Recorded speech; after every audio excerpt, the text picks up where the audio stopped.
Converting grams to cups, the flour edition. Hello and welcome to this quick tutorial on baking measurements. Today, we're going to tackle a common question that many of us face while baking.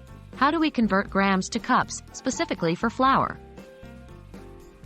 Why convert grams to cups? Well, you might wonder why we need to convert from grams to cups.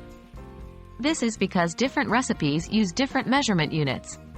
Some use grams, which is a unit of weight, while others use cups, which is a unit of volume.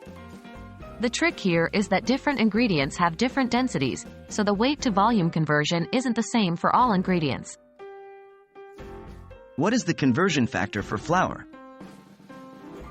To answer the question, we need to know the conversion factor for flour.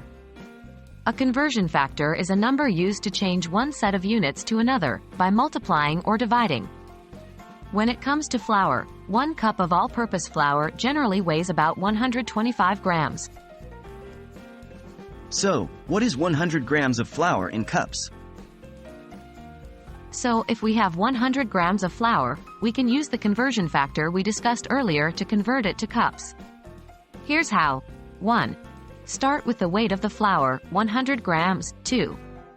Use the conversion factor, divide by 125 grams cup. So, 100 grams, 125 grams per cup equals 0.8 cups. That means if your recipe calls for 100 grams of flour, you would need to use 0.8 cups. And there you have it. We've just converted 100 grams of flour into cups. Remember, precision in measurements can make a big difference in the outcome of your recipes, especially when it comes to baking. Happy baking, and see you in the next tutorial.